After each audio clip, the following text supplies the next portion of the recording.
আল্লাহ বলছে মৌলবি তোদিকে আর দোয়া করতে হবে না, এমন মাল দিয়েছি না, hello come here I love you, বিয়ে হয়ে যাবে। ঠিক বলছি না ভুল বলছি? তুই কোথায়? বলে বাকরপুরে। তুই কোথায়? মোসেমপুরে। বলে সুজাপুরে চলে। সই করে দিলে বিয়ে হয়ে গেল। বাপ মা কিছুই জানে না। 3 মাস পরে বাপ বলছে বেটা তোর লেগে একটা মেয়ে ঠিক করছি। না না আমি বিয়ে করবো না। করবি না কি ভাই? ভালো মেয়ে দেখেছি। বলে না আমি বিয়ে করবো না। তারপরে বাপকে বলছে আমি রেজিস্ট্রি করে লিয়েছি তো। কাকে? অমুককে। যাস কি বলে। তবে এই পাপটা এসে ঢুকলো কার জন্য জানেন? প্রত্যেকটা পরিবারের জন্য। আপনাদের কারণে ঢুকেছে এই পাপটা। যে মা বাবরা ছেলের বিয়েতে পণ লিচ্ছিল, এটা তাদের জন্য শাস্তি আল্লাহর তরফ থেকে। কত পণ লিবিলে বিনা দিন থেকে বউ নিয়ে ঘর ঢুকে পড়বে। এই ঝামেলায় কত ঝামেলা বেড়েছে জানেন? আমি আপনাকে বলে দিই সমাজটা কোথায় পৌঁছেছে। উলামারা আছে, উলামাদের টাচে না থাকার কারণে, আলেমদের সংস্পর্শে না থাকার কারণে মানুষ কতগুলো বিপদ ঘটায় শুনেলেন। আমি এই 1 মাস আগে আপনাদের বাকরপুর মাদ্রাসায় জলসা করেছি। 2 মাস আগে, তার 1 মাস পরেই বাকরপুরে ওই বড় ময়দানটা একটা জলসা হলো, আমি ছিলাম। জলসায় আমি স্টেজে আছি, বলে বিবাহ হবে। 10টা না 12টা বিয়ে হলো, কি জানি কটা হলো। বিয়ে হচ্ছে, কি বিয়ে শুনেলেন আবার? 80,000 টাকা দেলমোহর, 200 টাকা লগত, 79,800 টাকা ধার। আমার পকেটে 800 টাকা ছিল। আমি বললাম একটা বউ ঘরে আছে, 3টে নিয়ে যাবো, 200 টাকায় বউ পাওয়া গেল। 4টা জায়েজ আছে, 200 টাকায় বউ তো, ধারে বউ পাওয়া যাচ্ছে। আমার মালদাতে ধারে বউ পাওয়া যায়। আপনাদের রাগ হবে না, আমি বলে দিচ্ছি এই পাপটা করার কারণ হচ্ছে তারা আলেমদের সঙ্গে পরামর্শ করে না। এটা জায়েজ না না জায়েজ? আমার ভাই 200 টাকায় বইয়ের পাশে শুবি, এত বড় আস্পর্ধা। শোন, নবীজি সাল্লাল্লাহু আলাইহি সাল্লাম, নবীজি বসে আছেন হুজরাখানায়। হযরতে উসমানে গনি রাদিয়াল্লাহু তাআলা আনহু এলেন, ইয়া রাসূলুল্লাহ আমি আপনার মেয়েকে বিবাহ করতে চাই, নিকাহ করতে চাই। নবীজি উত্তর দিলেন, এমন উত্তর দিলেন পৃথিবীর মানুষ কেউ এই উত্তর দিতে পারবে না। জোরে বলুন সুবহানাল্লাহ। নবীজি বললেন, এ উসমানে গনি, তুমি ফাতেমার থেকে ভালো বিবি পাবে। জোরে বলুন সুবহানাল্লাহ। আর ফাতেমা তোমার থেকে ভালো স্বামী পাবে। হযরতে উসমানে গনি চলে গেলেন। হযরতে আলীকে নবীজি ডাকলেন, আলী তুমি যাও দেলমোহর নিয়ে এসো। দেলমোহর আছে, পয়সা আছে। ইয়া রাসূলুল্লাহ আমার কাছে কিছুই টাকা নাই। বললে তাইলে তো নিকাহ দেয়া যাবে না, তোমাকে দেলমোহর আনতে হবে, মহারানা। হযরতে আলী বেরিয়ে গেলেন। আর যাওয়ার পরে বাজারে গেলেন নিজের যুদ্ধের জামাটা বেচতে।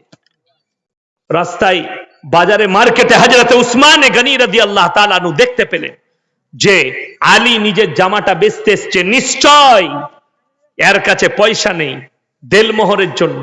নবীজি হযরতে উসমানে গনি বলে, ও ভাই আলী দাঁড়াও, এদিকে এসো। কি হয়েছে? তুমি জামাটা বেচবে? জি। আমাকে দাও। কত দাম? এত দিরহাম। নিয়ে নিলেন, কিনে নিলেন জামাটা।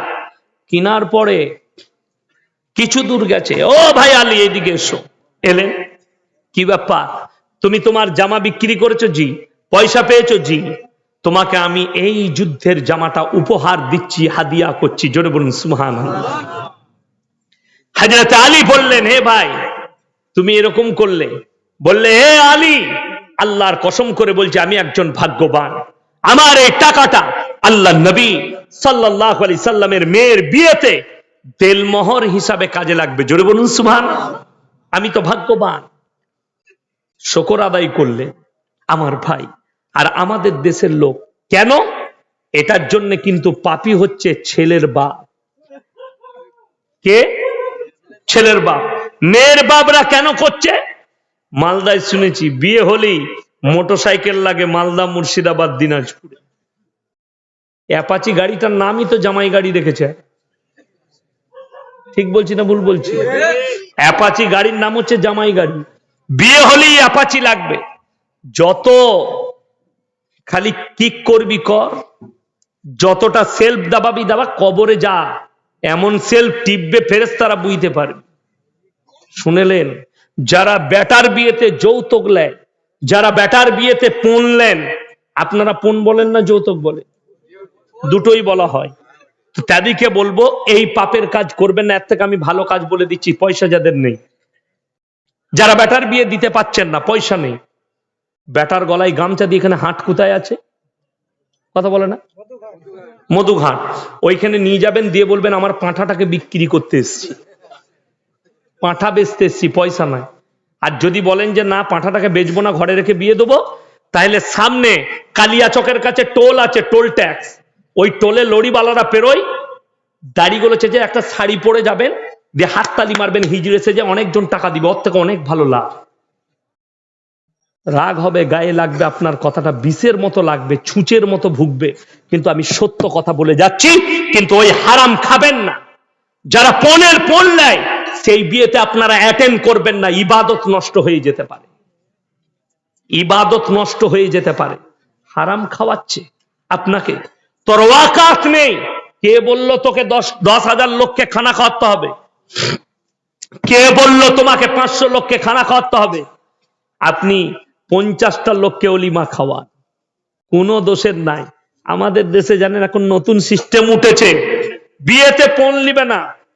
আমাকে একজন দাওয়াত দিচ্ছে, হুজুর আমার মেয়ের বিয়েতে যেতে হবে, আলহামদুলিল্লাহ যাব, কি বললেন? আর একজন এসে বলছে, ছেলে পক্ষ বলছে, হুজুর আমার বেটার বিয়েতে বরযাত্রী দাও। আমি ওই পক্ষে দাওয়াত আছে, বলে না আমাদের পক্ষে যেতে হবে। মানে যাবো, দুপক্ষই একসাথে খাবো। আমি বললাম বাবা পণ ফোন লিচ্ছ? বলে না হুজুর 1 টাকা পণ লিনে, বলতে পারবে না। মানে আলহামদুলিল্লাহ। আমরা বরযাত্রী কটা যাবে বা? বলে হুজুর 350। আমরা হবে, তুই বলছিস এমনি বীজ মারবো না, এরকম করে ঘুরিয়ে বীজ মারবো? মানে নাকটা এরম করে ধরবে না, এরম করে ঘুরিয়ে নাকটা ধরবে, মানে বীজ তোর মার বুই। আমরা 350 বরযাত্রী নিয়ে গেলে তো আর 3.5 লাখ টাকা খরচ হবে, তাহলে তুই তো এমনি বীজ মারলি, আর এ তো পনের বাবা। সে বলে হুজুর কি করব? আমার মতো মৌলবীকে যদি বিয়েতে পেতে চাও, 7 জন যাবে নিকাহ পড়াতে, মেয়ে চলে আসবে, তোমার বাড়িতে অলিমা হবে, তোমার ওয়াকাত থাকলে তুমি যতজনকে পারবে খাওয়া, 1 টাকা খরচ নয়। মেয়ের বাপ 18 বৎসর পর্যন্ত বুকে পেলে তোমার হাতে তুলে দিচ্ছে, এত সহজ? বড় কষ্ট লাগে।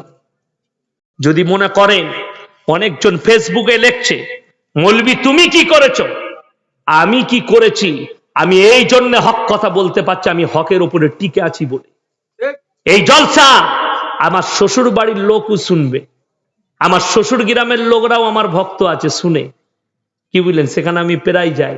আমি গেলে আমার বাপন ভাই বলে একজন আছে মসজিদ কমিটিতে, তাদের মসজিদ আমার শ্বশুর গ্রামে তৈরি হচ্ছে, আমি আছি, সাথে থাকি, তো গেলে আমাকে স্পেশাল চা খাওয়ায়। তাদের কাছে আমার শ্বশুর গ্রামে চলে যাবেন, আমার বর্তমানে আমার বাড়ির পাশে আমার শ্বশুর গ্রাম, যদি বলে দেয় যে আমার শ্বশুর ঘরের একটা ছুঁচ আমার বাড়িতে এসছে, তার জুতোর মালা পরবো আমার শ্বশুরে, যান, কি উত্তর পাবেন সেটা বুঝতে পারবেন। এটা শওকতের বেটা, আর কারো বেটা নয়। আমাকে বিয়ের পরে বলেছিল জামাইয়ের কত ছিট লাগবে জিজ্ঞেস করবে, আমি বলে এলাম তোর বাপকে বল গাঁয়ের লোকের কত ছিট লাগবে আমি বর্ধমান থেকে ধরিয়ে দেবো, টেনে নিতে বলবি। এটা আমার উত্তর ছিল। আল্লাহ আমাকে দিয়েছে, পড়বো, যেদিনে থাকবে না ছিঁড়াটা পড়বো। ঈদের নামাজ পড়তে গেছে নমজায়, আন্ডার প্যান্টটাও শ্বশুর গুঁদাচ্ছে, ওটাও শ্বশুর দিয়েছে। এখন আবার অনেকজন আছে 3 দিন আগে থেকে, সেই 26শে রমজান থেকে পা ঠুকে, ওই এখনো পর্যন্ত ঈদ এলো না, জমা এলো না। না মরদ, শ্বশুরের পয়সা, শ্বশুরের জামাই ঈদ করবি টাকায়? লজ্জা নেই, শরম নেই? বড় কষ্ট লাগে, দুঃখ লাগে না। আপনার ওয়াকাত নেই, শুনেলেন, আল্লাহ যেটুকু দিয়েছে হালাল রুজি খান। আমি বাপ দিকে বলে যাচ্ছি, যারা বাপ আছেন, যার ছেলে বলবে আমি আমার বিয়েতে যৌতুক নেব, তুমি বাপ বলো তুমি নাও, এই পাপের জন্য আমি দায়ী হব না। তুমি আল্লাহর কাছে ক্লিয়ার হয়ে যাবে, জোরে বলুন সুবহানাল্লাহ। তুমি আল্লাহর কাছে ক্লিয়ার হবে, তুমি বলো আমি আমার বাপ আমি নেব না, আমি কখনো পাপ করতে পারবো না। কেন করবেন না? শুনেলেন, কোরআন শোনাবো, ওই মারা শুনেন, ওই বাপরা শুনেন, যাদের মনে মনে হচ্ছে আমার ছেলের বিয়েতে যৌতুক নেব, আজকে সবাই ইস্তেগফার করুন, আমার সঙ্গে বলুন আস্তাগফিরুল্লাহাল্লাযী লা ইলাহা ইল্লা ওয়াল হাইয়ুল কাইয়্যুম ওয়া আতুবু ইলাইহি। আমি যুবক এবং ভাইদিকে বলছি, কিয়ামতের মারহালাটা কঠিন মারহালা হবে। সেই মারহালাটা বলে দিই, আজকে আমরা ইনকাম করি পয়সা রোজগার করি কার জন্য? পরিবারের জন্য করি না করি না? সন্তানের জন্য, ছেলের জন্য, মেয়ের জন্য, আমার পরিবারের জন্য। এই যে বাড়ি ঘর ব্যবসা বাণিজ্য কার জন্য? পরিবারের জন্য।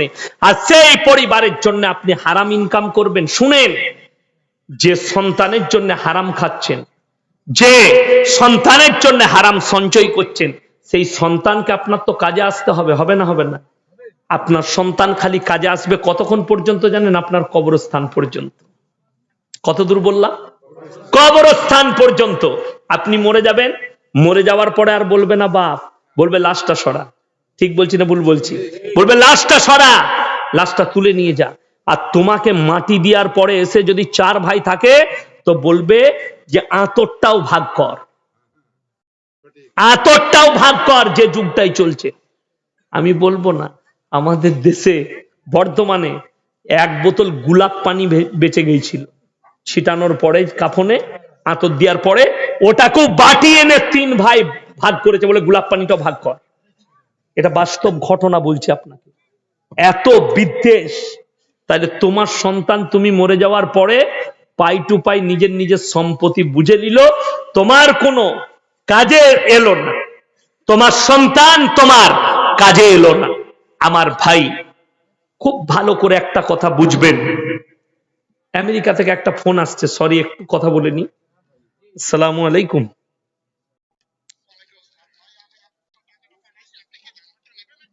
আপনি হোয়াটসঅ্যাপ করে দেন নম্বরটা, আমি মেহফিল চালাচ্ছি এখন। না ঠিক আছে, আলহামদুলিল্লাহ। সালাম। আমার ভাই, ওই জন্য মওত কবর পর্যন্ত। এরপরে কোরআন শুনেলেন। আমার ভাইয়েরা, আমার মায়েরা, বোনেরা, আমার আল্লাহ রাব্বুল আলামিন কোরআনের সূরা লুকমান শেষ রুকু আমার আল্লাহ নকল করলেন, ইয়া আইয়ুহান নাসু তাকু রাব্বাকুম ওয়াখশাউ ইয়াওমান লা ইয়াজজি ওয়ালিদুন আন ওয়ালাদি ওয়ালা মাউলুদুন হুয়া জাযিন আন ওয়ালিদিহি শাইয়া। হে আমার বিশ্ব নবী, তাদেরকে বলো সেই দিনকে তারা যেন ভয় করে, যেদিনে বাপ বেটার কোনো উপকার আসবে না, বেটা বাপের কোনো উপকারে আসবে না, কেউ কারোর জন্য এতটুকু উপকার করতে পারবে না। আমার ভাইরা, অপর জায়গায় আমার আল্লাহ রাব্বুল আলামিন বললেন, ইয়াউমা ইয়াফিরুল মারউ মিন আখি ওয়া উম্মিহি ওয়া আবি ওয়া সাহিবাতিহি ওয়া বানি লিকুল্লি ইমরিইম মিনহুম ইয়াউমাইদিন শানুন ইউগনি। হে আমার বিশ্বনবী, বলো কিয়ামতের দিনে স্ত্রী স্বামীর কাছে ছুটে যাবে। স্বামী বলবে দুনিয়াতে আমার কোনো স্ত্রী ছিল না, স্ত্রী বলবে স্বামী ছিল না, বাপ বলবে বেটা ছিল না, বেটা বলবে বাপ ছিল না, মা বলবে বিটি ছিল না, বিটি বলবে মা ছিল না, বন্ধু বলবে বন্ধু ছিল না।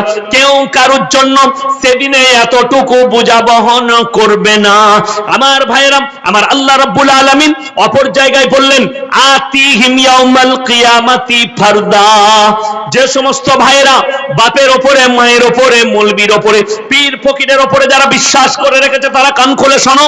কিয়ামতের দিনে আমার আল্লাহ রাব্বুল আলামিন বললেন, আতিহিম ইয়াউমাল কিয়ামাতি ফারদা। সেদিনে আমার কাছে মানুষ হাজিরি দিবে, তখন একা একা হাজিরি দেবে। আপনারা ঝান্ডা টাঙাবেন লম্বা করে, একটা ফিস্টন করে। এইগুলো হচ্ছে সব সুজাপুর, মালদার, মোসেমপুরের লোক দিয়ে ঝান্ডা নিয়ে যাবেন তো কিয়ামতের দিনে। তাহলে চিনতে পারবে ফেরেশতারা মোটামুটি এরা জলসা করে হলো, ইয়াসিন সাহেব ছিল আর আমাকে ডেকে নিবে। আমাদের দেশের কিছু ছেলে মনে মনে করেছে হুজুর দিকে জলসাই দাওয়াত দিচ্ছি, কিয়ামতের দিনে বলবে দেখা হলে, হুজুর মনে পড়ছে না মোসেমপুরে গেলেন, দেশি মুরগি দিয়ে ভাত দিলাম আর কাজু কিশমিশ। আমি বলবো হ্যাঁ হ্যাঁ মনে পড়ছে, দাওয়াত দিলি বটে, খেলাম। তো এক কাজ কর, আমরাই তো ম্যানেজার বে জান্নাতের, একটু ফাঁক করার ঢুকে পড় নাকি। তুমি যাত্রা পেয়েছো, 3 ফাঁক করবে আর ঢুকবে। ওইটা মমতা খালার মিটিং এ হবে আর যাত্রায় হবে, জান্নাতে জায়গা পাবে না, বেরিয়ে সুজা করে দিবে ফেরেশতারা। চল সাইড মে চলো, यहाँ ना मौलवी चलेगा ना कोई चलेगा। आतीहिम यौमल कियामती फरदा। जब हमारे सामने तुम आओगे, একেলে একেলে आओगे, তোমরা সবাই নিজে নিজে হাজিরি দিবে। কোরআন শোনালাম, কেউ কারোর জন্য যাররা পরিমাণ বোঝা বহন করবে না। আমার নবীজি সাল্লাল্লাহু আলাইহি সাল্লাম কিয়ামতের বর্ণনা দিচ্ছেন। মা আয়েশা সিদ্দিকা রাদিয়াল্লাহু তাআলা আনহা হাউ হাউ করে পর্দার মধ্যে কাঁদছেন। সাহাবীরা বসে আছেন, সাহাবীদের চোখে পানি। মেয়ে ছেলে সাহাবী যতগুলো ছিলেন সকলের চোখে পানি। শুনেলেন আল্লাহর হাবিব সাল্লাল্লাহু আলাইহি সাল্লামকে বলছেন, ইয়া রাসূলুল্লাহ, হযরতে মা আয়েশা সিদ্দিকা রাদিয়াল্লাহু তাআলা আনহু বলছেন, ইয়া রাসূলুল্লাহ, বড় কষ্টের বিষয় আপনি বললেন কিয়ামতের দিনে নারী পুরুষ উভয়ে উলঙ্গ অবস্থায় থাকবে, শরীরে কাপড় থাকবে না। সেই অবস্থায় নারীদের ইজ্জতের কি হবে? কে বলছেন? মা আয়েশা সিদ্দিকা রাদিয়াল্লাহু তাআলা আনহা বলছেন, ইয়া রাসূলুল্লাহ, আমাদের কি হবে ইজ্জতের? আমার নবী বিশ্ব নবী বললেন, হে আয়েশা, বড় কষ্টের বিষয়, আমার বলতে কষ্ট হচ্ছে। কিয়ামতের দিনটা এত খতরনাক দিন হবে, কেউ কারুর দিকে একটা সেকেন্ড, একটা মুহূর্ত তাকাবার সময় পাবে না, একটা সেকেন্ড মুহূর্ত তাকাবার সময় পাবে না। আল্লাহ হিসেব নিবেন কিয়ামতের দিনে, বড় ডেঞ্জার হিসেব। অনেকের মনে মনে হবে যারা পাপ করে, আল্লাহ হিসেব কি করে নিবে এতগুলো মানুষের? হযরত আদম আলাইহিস সালাতু ওয়াস সালাম থেকে শুরু করে কিয়ামতের সকাল পর্যন্ত এত হাজার হাজার কোটি মানুষ, আল্লাহ তাদের হিসেব কি করে নিবেন? আমার আল্লাহ রাব্বুল আলামিন কোরআনে বললেন, ইকরা কিতাবাক কাফা বিনাফসিকা লিয়াউমা আলাইকা হাসিবা। হে আমার ভাইরা, আমার মায়েরা, বোনেরা, আবার আল্লাহ রাব্বুল আলামিন প্রত্যেকটা নারী পুরুষের হাতে তাদের আমলনামা ধরিয়ে দেবেন। আর আমার আল্লাহ বলবেন, ইকরা কিতাবাক কাফা বিনাফসিকা লিয়াউমা আলাইকা হাসিবা, তোমরা পড়ো, নিজের নিজের হিসেব তোমরা নিজের মুখেতে দিয়ে দাও। তোমরা সবাই নিজের নিজের মুখে তোমার নিজের হিসেবগুলো বলো, কোথায় পাপ করেছো, পাই টু পাই, সেকেন্ড টু সেকেন্ড লেখা থাকবে সেখানে। আমাদের দেশের লোক মনে করে আমরা পাপ করি, কেউ দেখতে পাই না। আল্লাহ কিয়ামতের দিনে একদল নামাজিকে দাঁড় করাবেন। কদল বললাম? একদল নামাজি। আর আমার আল্লাহ জিজ্ঞেস করবেন, তোমরা কেমন নামাজি মুসল্লি ছিলে? তারা বলবে, আল্লাহ, আমরা 5 কাতারে নামাজ পড়েছি, দারুণ ভালো লোক ছিলাম, রমজানের 30টা রোজা রেখেছি, বড় বড় উপকারী ছিলাম। আমার আল্লাহ রাব্বুল আলামিন বলবেন, চুপ করে যাও। আল্লাহ কোরআনে বলেছেন, কিরামান কাতিবিন ইয়ালামুনা মা তাফালুন।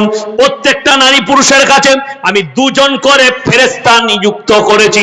কিরামান কাতিবিন, কাতিব মানে হচ্ছে যারা টাইপ করে করে লেখে, তাদেরকে কাতিব বলা হয়। এটা ফেরেশতাদের নাম নয়।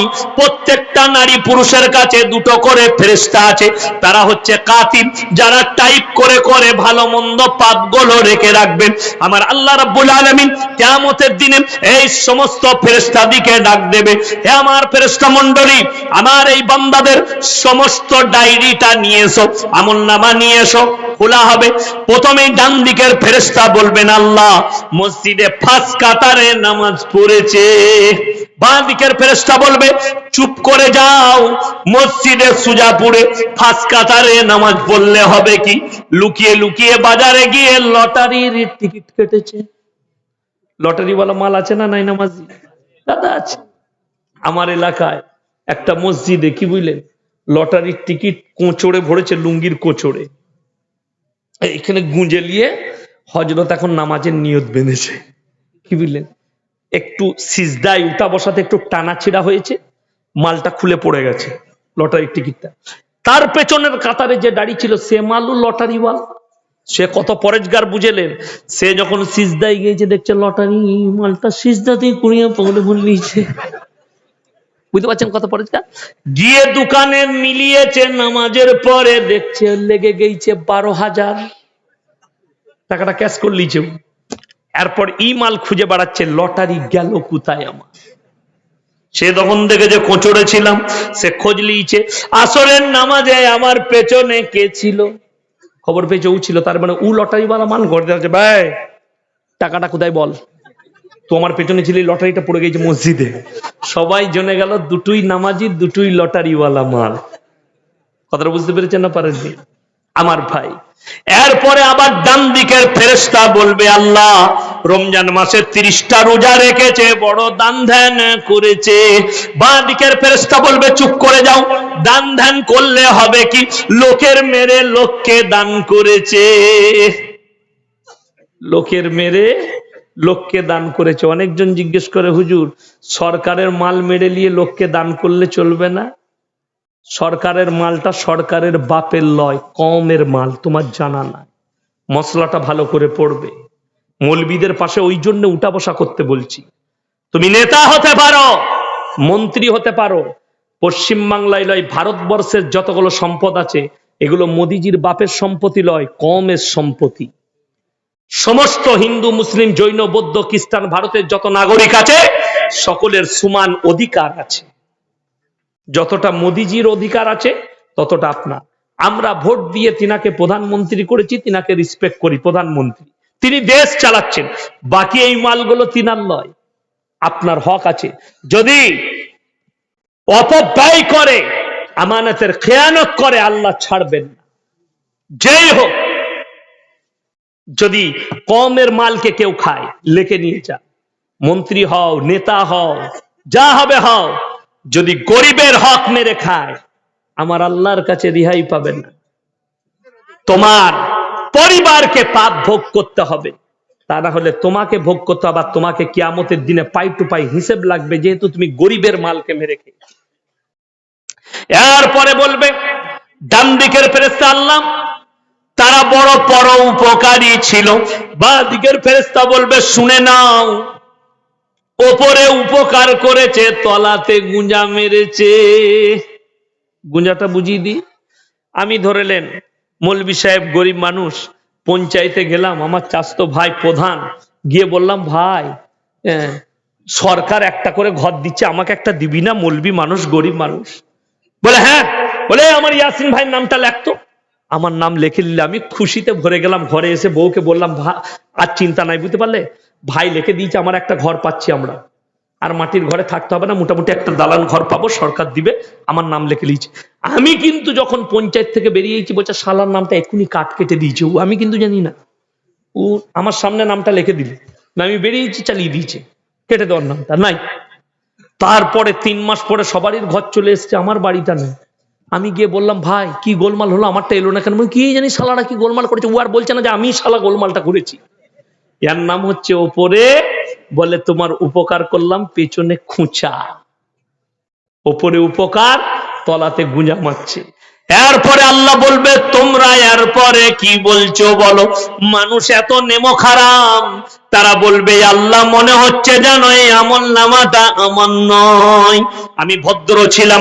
আল্লাহ বলবেন হে আবার ফেরেশতা মণ্ডলী শুনে নাও, এদের আমল নামাগুলো সরিয়ে দাও। এরপর আল্লাহ বলবেন হে আমার বান্দারা শোনো, এরপরে যদি তোমার নিকটবর্তী আত্মীয়রা সাক্ষী দেয়, তখন তোমরা কি বলবে?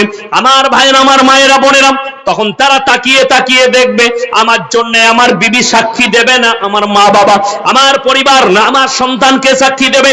আমার আল্লাহ রাব্বুল আলামিন সঙ্গে সঙ্গে বললে ওরে নেমো খারাম, তোমাদের যারা সব থেকে নিকটতম আত্মীয়, শোনো তোমরা কেন আমার কোরআনকে জিজ্ঞেস করনি? কোরআন সূরা ইয়াসিন আমার আল্লাহ রাব্বুল আলামিন বললেন আল ইয়াউমা নাখতিমু আলা আফওয়াহিহিম ওয়া তুকাল্লিমুনা আইদিহিম ওয়া তাশহাদু আরজুলুহুম বিমা কানু ইয়াকসিবুন।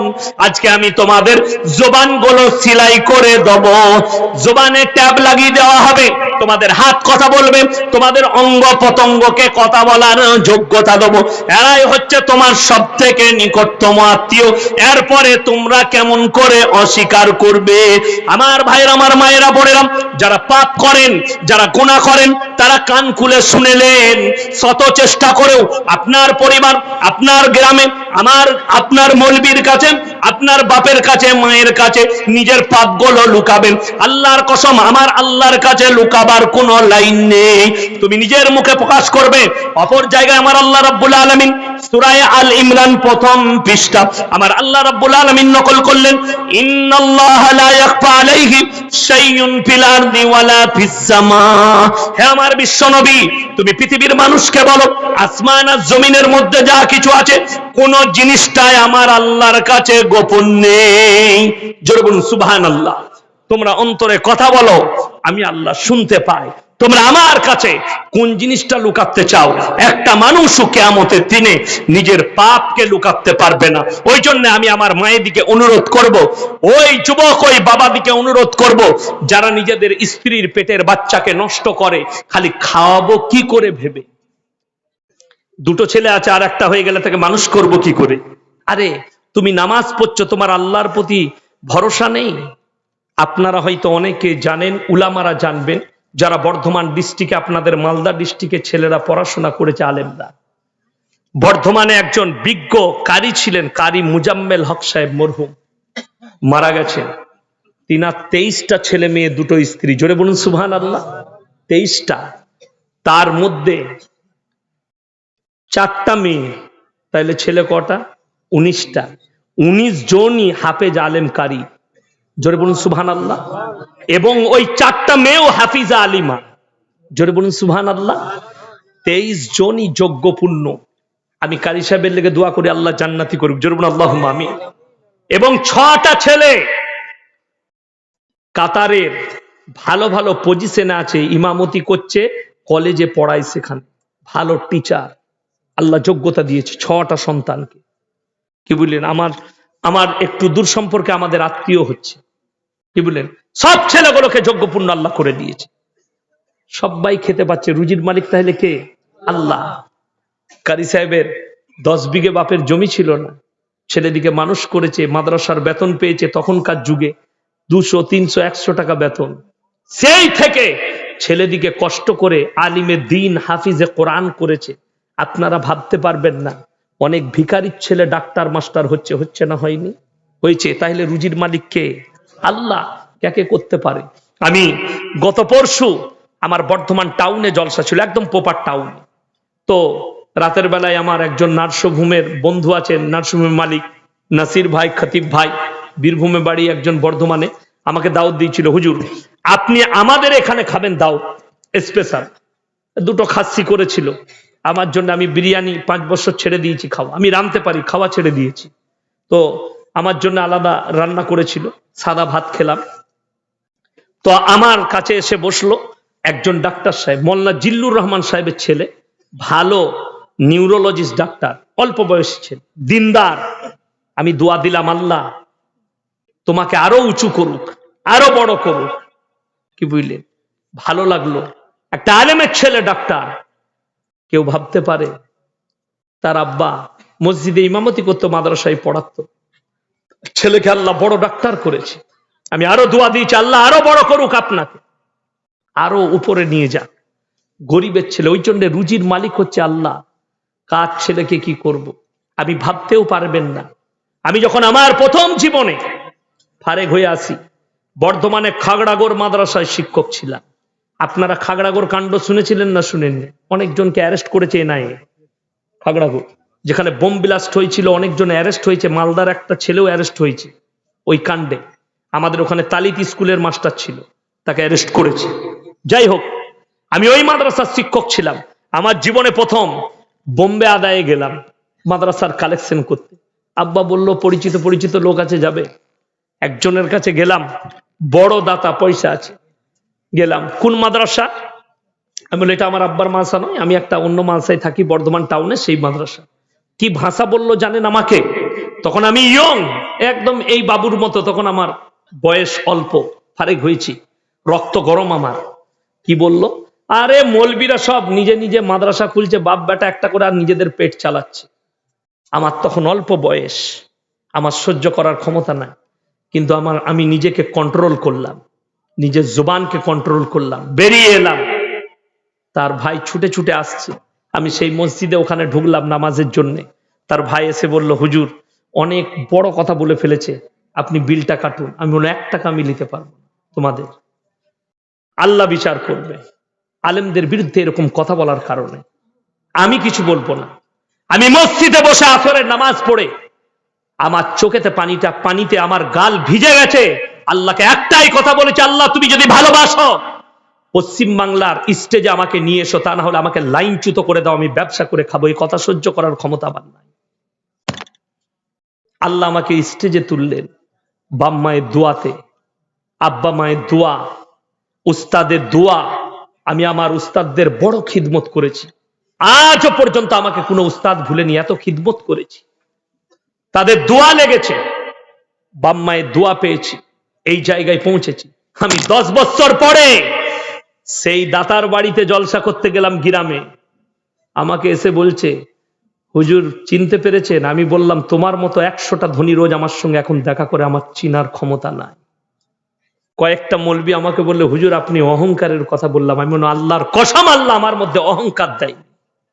এই মানুষটা আলেম সম্পর্কে এরকম সমালোচনা এবং এই বার্তা দিয়েছিল, যার কারণে একে উত্তর দিলাম শুধু অনলি ফর ওয়ার জন্যে। তাহলে আমি কি মানুষ সেটা সকলে জানে। আজও পর্যন্ত আমার মধ্যে আল্লাহ স্ট্যাটাস দেয়। আমি বোম্বে স্টেশনে শুয়ে কাটিয়ে দিই। আমি বোম্বেতে গেলে আমি আজও পর্যন্ত অনেকজন মনে করবে আমার মতো, বলবে আমি পালঙে শুই না, আমি ডাইনিং টেবিলে খেতে ভালোবাসি না।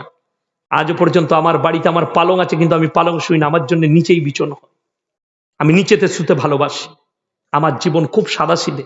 আমার বাড়িতে গেলে বুঝতে পারবেন ওটা পশ্চিম বাংলার কোন বক্তা কি বাড়ি করেছে জানি না, আমরা বাপ বেটা টিনের চালে বাস করি, কিন্তু আমার মাদ্রাসাতে গেলে আপনার মাথা ঘুরে যাবে। মাদ্রাসাকে আলহামদুলিল্লাহ সাজিয়েছি, আপনাদের জান ঘুরে যাবে। বড় কষ্ট লাগে যারা আলেমদের সম্পর্কে এই মন্তব্য করে। আল্লাহ তার মালকে আজ কেড়ে নিয়েছে।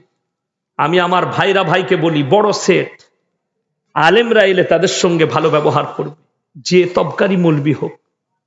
তুমি 100 টাকা দাও, ভালোবেসে দাও, ভাই আর নেই এটা রাখুন, মোহাব্বতের সঙ্গে দাও। এবং আমি বলেছি আলেমরা এলে রমজান মাসে বিশ্বাস করবেন না, চোখের পানি পড়ে যাবে। আমি দেখেছি। আজকে আমি পশ্চিম বাংলার মাটিতে বড় কষ্ট লাগে, বক্তাকে ইয়াসিনকে টাকা দিয়া খুব সহজ, সাধারণ আলেমকে টাকা দিয়া খুব কঠিন। এটাই কষ্টের বিষয়। আমি শুয়ে শুয়ে আদায় করি, ফোন করে যাই, আমি যাচ্ছি আপনার কাছে, জি চলে আসুন, আপনার জন্য টাকা রেখেছি, গিয়ে বিল কেটে নিয়ে আসি। আমি যখন বোম্বেতে আদায় করেছি, 4 তলা বিল্ডিং চাপার পরে বললে হুজুর আজকে টাকা নেই, রবিবার আসবেন, রবিবার পেমেন্ট পাবো। তার কাছে আবার সেই মৌলবিটা রোজা রেখে সারাদিন রোদেতে, ওই মৌলবিদের রমজান মাসের রোদেতে কালেকশন করে, রোজা রেখে কালেকশনেতে এই মৌলবিরা বিনা হিসাবে জান্নাতে যাবে। অনেকে জানা নেই, আলেমদের সম্পর্কে সমালোচনা করে। শুনেলেন, আমি বলে যাচ্ছি তালবিলিম দিকে মহব্বত করবেন, জোরে বলুন ইনশাআল্লাহ। তালবিলিমদের সঙ্গে ভালো ব্যবহার করবেন, এরা আপনার নিয়ামত। অনেকে জানে না। আজকে অনেকজন কালকে আমাকে প্রশ্ন দিয়েছে, দিনাজপুরের মাটিতে বক্তারা যদি রেট করে পয়সা নেয়, এটা কি ইনসাফ হবে? আমাকে বলেছে। আমি বললাম অবশ্যই। আমি নিজেই যে বক্তার রেট করে আসবে না,